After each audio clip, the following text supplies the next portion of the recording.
That's interesting that you're saying that an owner of the property that you're writing about provided those. Are some of those salt vats still on the property? I need to go across the street and see. There used to be one. We were told that Grandmama had given one to Brookgreen Gardens. You are listening to Historyman, the platform for historians, curators, and authors to tell their stories of the American Revolution, walk in the footsteps of heroes, and proclaim freedom reigns. On today's episode, we have Corinne Hoch, the regent of the Carolina Gold Daughters of the American Revolution, state chair of the Daughters of the American Revolution Project Patriot Committee, a board member of the South Carolina Rev War Trust or Revolutionary War Trust, a program chair for the Georgetown 250, and now author. So welcome, Corinne. Thank you so much, Eric. I met you recently at a Daughters of the American Revolution convention where y'all had me there, graciously had me there with my comic books, my graphic novels that we are trying to publish here and get out to the children in the state. And I thank you so much for having us there as part of your program or part of the program you have for the annual event. But tell us a little bit about this author project that you have. You've written a book. Tell us a little bit about the book. Well, I'm so excited about it, Eric. I can't quite believe it. But on October the 22nd, I am launching my first book titled Woodlawn Plantation, an enhanced memoir. It's about one of the earliest residences on the creek of Murrell's Inlet. And that's where I live now, full time. But our pre-revolutionary summer home was lost to fire in November 1980, and the house whispered to me, insisting that I tell her story, not at all that story that I thought I was going to write, but in my foreword, I attempt to provide a roadmap to help the reader understand how to navigate the terrain of the book. First, I paint a vivid picture of the night we lost Woodland. And it's kind of confusing, too, because Woodland was called Woodlawn Plantation, woodlands. So try researching and try comprehending that. It's complex. Fireworks illuminated the sky at Woodland Landing, and neighbors watched. Part of Murrell's Inlet history for 240 years was reduced to ashes. Self-proclaimed historian Clark Wilcox documented his initial thoughts and feelings about the loss in a letter to Woodland's owners, my parents, on December 12, 1980. So I chose this longtime Murrell's Inlet Hermitage resident to narrate the stories of Woodlawn Plantation in the form of postscripts to his letter. His postscripts preface each chapter, and at times intersperse them as noted by Bookman font, italicized. Chapter 1 introduces the first visitors to the land at the inlet end of Wachesaw Trail, where Woodland would be built 222 years later. In Chapter 2, I use editorial privilege to locate the 1526 Spanish settlement of San Miguel del Guape on Winya Bay. Chapter 3 features the female pirate Anne Bonny, who may also have sipped the artesian water in the 1600s on the bank over which Woodland would later reign. Chapters 4 through 22 identify the actual owners of Woodlawn Plantation from 1740 to 1980, based upon my extensive research over a 10-year period. The resultant character development is solely a reflection of my imagination as I was guided by true historians over the years, whose writings compelled me to attribute personal characteristics to a tinderbox and to place myself in the different times and places of its owners. I confess that I may have imagined what might have been as I carefully wove a tapestry, inserting some of the major events occurring in and around Murrell's Inlet over the years, including the Revolutionary War. Weekly visits to the gravesite of Clark's sister and longtime Brookgreen Gardens storyteller Genevieve Chandler, as I tend the Blaine Memorial United Methodist Church gardens, continue to provide inspiration for me There is a quiet communion between past and present that settles over those grounds, a sense of voices muted by time, but eager to be heard again, stones weathered by centuries, the hush of Spanish moss, the mewing of the peacocks, and the salt-laden breezes all conspire to invoke memory and reverence. My intent in the ensuing pages is not merely to chronicle Woodland's lineage, but to resurrect a vanished world, to set it shimmering briefly in the reader's imagination as it so vividly does in mine, in seeking out the truth between names etched in old records and tales handed down through generations. I found that fact and folklore often blur, yet the enduring spirit of Woodlawn Plantation persists, whispering through the marshes and the live oaks, inviting each new visitor or reader to listen, to wonder, and perhaps to dream along with me. May you too find the echoes of Woodland's legacy lingering in these stories, and may the journey through her history offer not only understanding, but a sense of kinship with all who have called this stretch of low country home. So, Corinne, what's the name of the book again? The name is Woodlawn Plantation, an Enhanced Memoir. The genesis of your book, is this your property? Is this is your property, right? Down in Murrell's Inlet. It was our property. Was your property? Okay. Yeah. As I have learned, the house, the last almost 50 years of ownership stayed in my family. Granddaddy had kept it. He had rented it with 5 other men and used it as a hunting fishing lodge in the 1920s. And so Grandmama would not ever come down, and she said she wasn't going to share a house. And so she bought it in 1932. We were always told that she had bought it in 1929.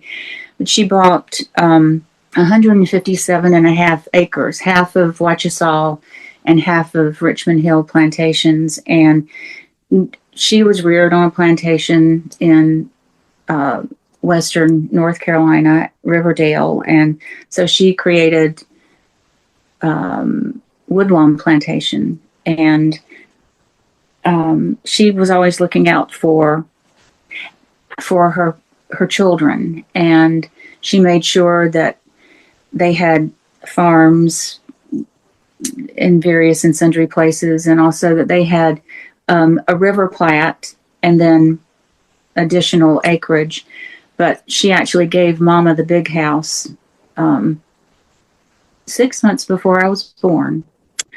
And we just loved it and didn't really know much about its history because not much is written, and what is written is not necessarily accurate. I found out that I had to sift through deeds, and a lot of records were moved inland to save them from Sherman's march to the sea, which is kind of ironic because when they moved them inland, it was around Columbia and they were burned.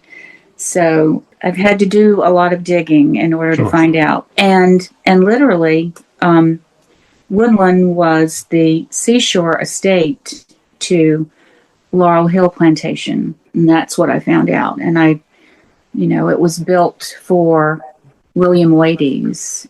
And so as I documented all of the people and the families who owned it, the Flaggs, the Austins, the Wades, Francis Withers, and his brother Robert, you go through a pretty elite group down here. And the planters, we were called the Gold Coast for a reason. Rice made this area. Indigo, rice, of course, naval stores.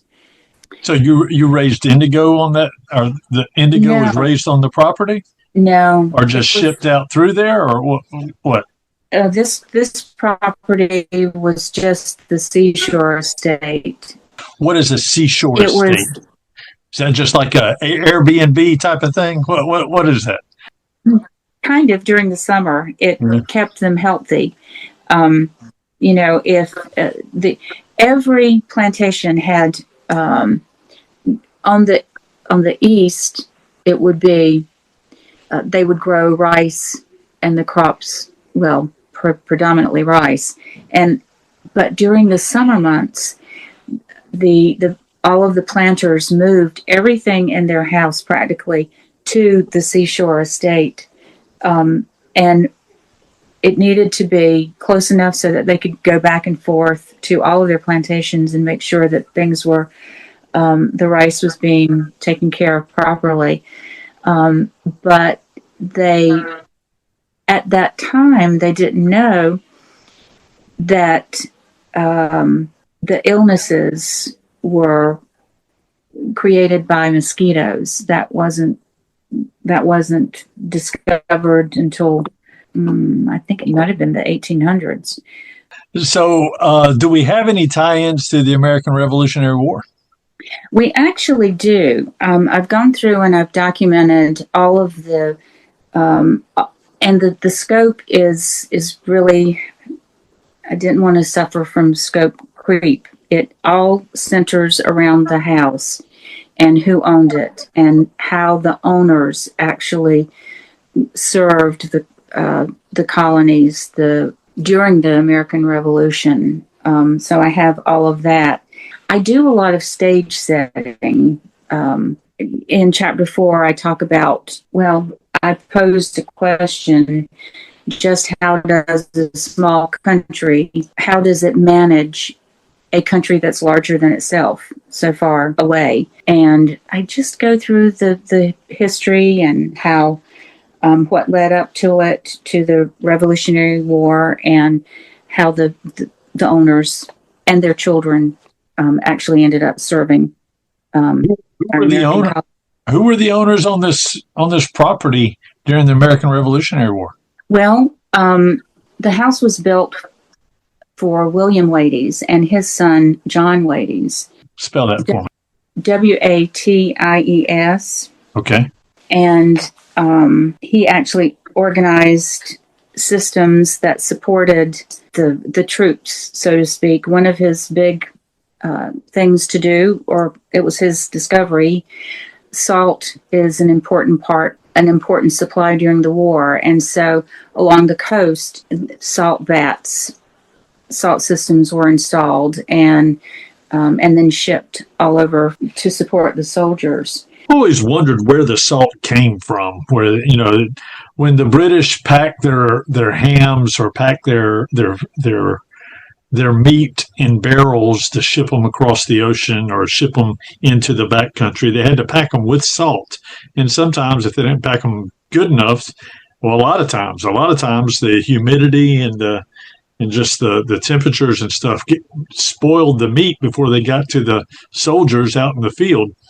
And I've often wondered, where did this salt originate from? And that's interesting that you're saying that an owner of the property that you're writing about provided those. Are some of those salt vats still on the property? I need to go across the street and see. There used to be one. We were told that Grandmama had given one to Brookgreen Gardens, but I've not ever found any documentation of that. And Grandmama didn't give a whole lot away, so it doesn't exactly fit her what she would have done. She was more of a business person. But we had an artesian, we always called it an artesian well, but it was a spring that came out of the oyster encrusted bluff, and it was retained by what I was always told was a salt vat. And when I was growing up, I didn't pay it a whole lot of attention, but it's rather large.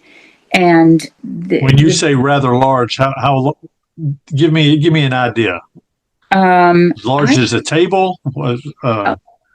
Really larger than a table. It was probably maybe 6 feet by or 8 feet by 6 feet or something like that. And it seemed to have been made out of slate. Okay. I know it was gray, and but the artesian water would out of a line and a spigot, and it would just be there, and it was overflowing half the time. But artesian water is it's spring water. It's so great. Mama used to say that grits tasted better with artesian water, and all of the locals would come by and just fill up jugs with artesian water.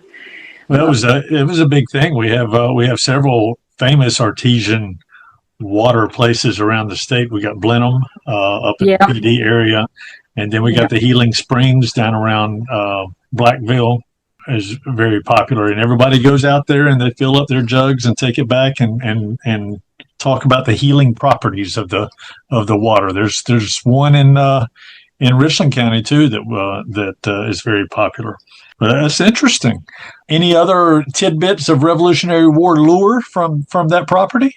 well, Captain William Alston, William of Brookgreen, at one time he owned Woodland, and of course we know that he did a lot of things. He himself profited from wartime trade, and he invested his wealth in loans to the state of South Carolina and sent funds for the relief of Boston from the intolerable acts. And he became a captain in the American Revolutionary War, and he joined the planters who fought with Francis Marion.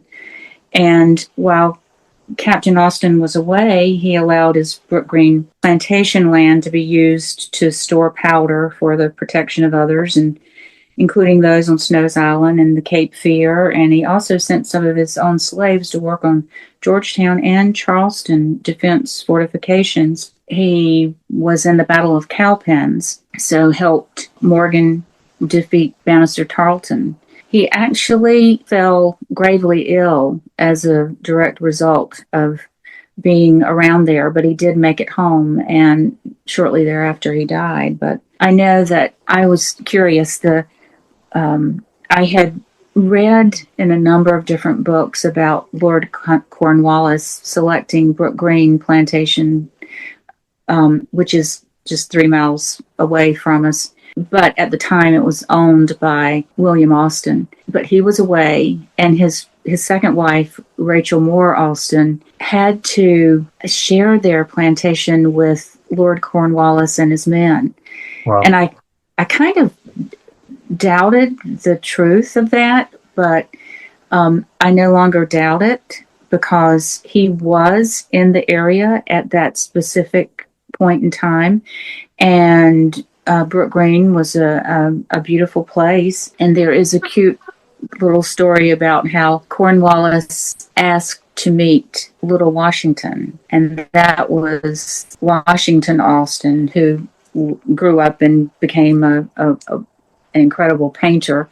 But Rachel Austin was so afraid that Cornwallis would do something to her child, her children, her lands, and everything. But as the story goes, the men just were tickled with Little Washington, and they would pat him on the cheek. And I want to ask you a question that we ask everyone that comes on the podcast, or at least if we have time, we ask everyone: what does liberty mean to you? I think in preparation for our 250, and also in preparation for a presentation I did for a flag retirement ceremony a few years ago, I've really thought about it. And all of the regimental flags were carried by men who meant it. And those men who chose to lay down their lives for their beliefs, some even exhausted their fortunes, as we know, in many cases, for our freedom and for our liberty. And I guess liberty means, to me, the awareness of the freedoms we have and the ability to provide the vigilance to continue to support and to maintain our freedom. I think that's what liberty means to me. I've just delved into the theme of liberty. We look at the crescent or the gorget on your cap, on the soldiers' caps, in the Moultrie flag that protected them, but it also continues to protect us, their actions. And I don't know what their dreams were. I don't even know if they knew what liberty meant, but I know that England was so constrained financially and fighting all of its wars elsewhere that it didn't pay attention to us over here. And it just made our decisions for us and constantly increased money we had to pay them to help them continue fighting their wars and maintaining their little country without our own representation. We wanted to stand alone. They didn't understand us. They didn't protect us against pirates. They didn't protect us. They really didn't even come over here to see what we were struggling with. And they were just choking us financially and letting us be barraged by other things. So we had to free ourselves so that we could support ourselves and do our thinking for ourselves. But if we don't continue to be aware of the importance of doing that, then we haven't learned anything at all. That's very well put. Well, as we finish up, tell us the name of the book and how people can get a hold of it. You've got a launch date coming up, and you've got a publisher that's releasing this book. So let's get the word out there to everyone so they can grab a hold of that and delve into a little history of the Gold Coast there between Charleston and Myrtle Beach, right? Murrell's Inlet. That's right, 90 miles north of Charleston. Well, the name of the book is Woodlawn Plantation, an enhanced memoir. It's really all about the house. We were always told that it was pre-revolutionary, and by George, it is. And there is it's published by Class Publishing in Pawleys Island, and it will be launched at the Movable Feast on Wednesday, October the 22nd at 11 a.m. at Lee's Inlet Kitchen, right here in Murrell's Inlet. And if you'd like to make reservations or purchase the book, because I'll talk about the book, and you can get in touch with Class Publishing by calling 843-235-9600. And it will be available at local bookstores in the area. Come to Murrell's Inlet, come to Pawleys, come to Georgetown, and pick up the book. Well, Corinne, thank you so much. I look forward to reading the book, and I look forward to seeing you again at some of these events around the state. So thank you so much. Well, Eric, thank you ever so much.